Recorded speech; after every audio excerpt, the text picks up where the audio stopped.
is the demo video for lab4 part 1.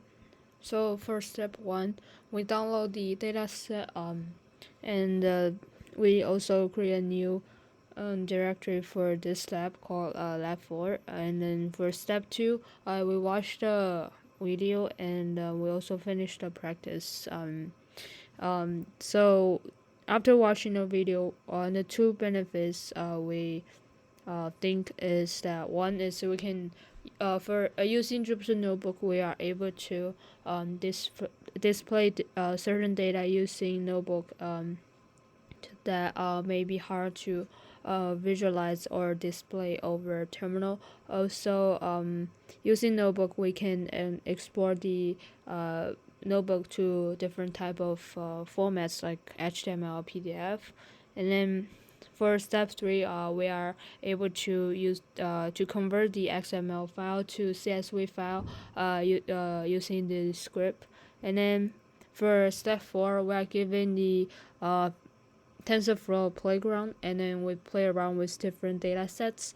For circle data sets, we are given the setup, and then we just try different activation functions.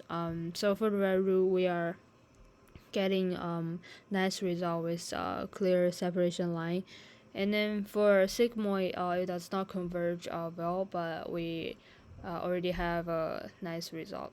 And then for linear, it seems like it didn't converge when we try 600 epochs. And then for tenets, we are able to get a nice result. The test loss is 0.01 and the chain loss is also 0.01. And then we try different learning rates. For learning rate of 0.03, we can get a nice result on 400 epochs, and then the test loss is 0.03, and then training loss is 0.01. When we set the learning rate to be 10, it does not converge. And then when we set the learning rate to be 0.0001, it converges very slowly. And then the test loss is 0.507 and training loss is 0.506. And for node weights, we conclude that the weights change over time and the different connections have different weights. It can be either positive or negative. And then for regularizations, we are given the setup here, and then we just change we chose the regularization to be L2, and then we set the rate to be 0. And then we got test loss of 0.219 and then train loss of 0.194. When we set the rate to 0.03, we get test loss of 0.205 and chain loss of 0.191. So the chain loss with regularization is less than the one without for both training and the test loss. So this is the screenshot of the best results. And then for spiral data sets, first we only choose two x1, x2, but the result does not converge. So we add in x1 square and x2 square. We were able to get the test loss to be 0.184 and then training loss of 0.131. And then we try the hidden layer and nodes. After adding first hidden layer to 5, we are able to get test loss of 0.086 and then chain loss of 0.045. And then so the training speeds increase after adding one layer, and then the test loss decrease to 0.086. So that's the screenshot of the best result of different data sets. And yeah, this is another classification data sets and regression.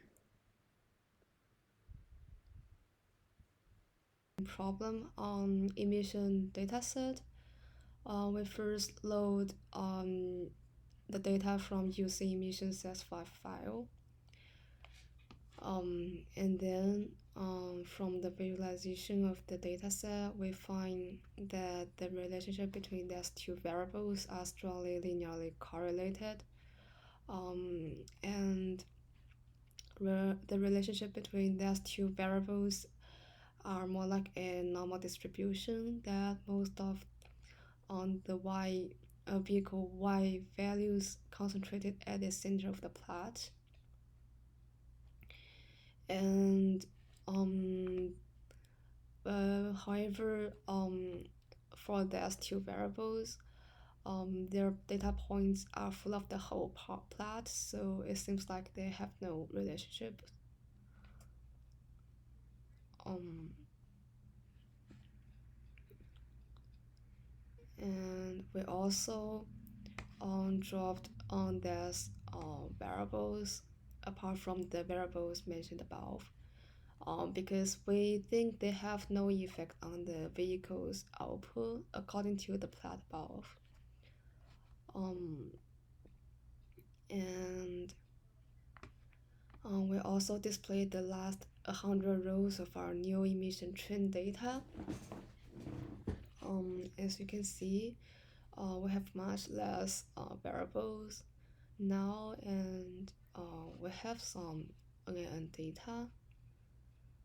And after drop the NAN data, we also shuffled the emission trend dataset and find that the statistics of the shuffled data is the same as the one that are not shuffled. Um, Dataset, we use the data split as this, and then we normalize all the numerical variables we have except from the CO2 output, like this. And then we organize all the numeric columns we have here. And in order to train the small data set, we used these hyperparameters, and we add another hidden layers like this.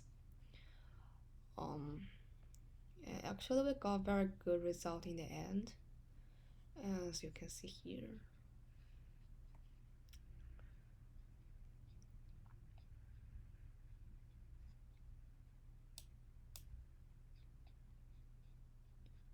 This is our epoch loss. This is our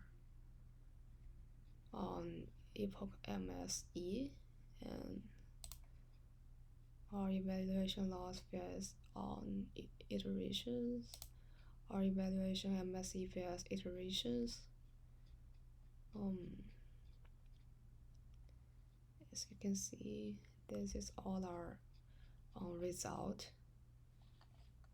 Large dataset, we use the data split as this, and all the same as the small dataset. Except that we use different hyperparameters. Um, and we find that it takes a longer time for smaller batch size to train, while it takes more epochs for larger batch size to converge. And this is our final hyperparameters. And we use the same model as the small one. And actually, we got a really good result in the end as well, as you can see here.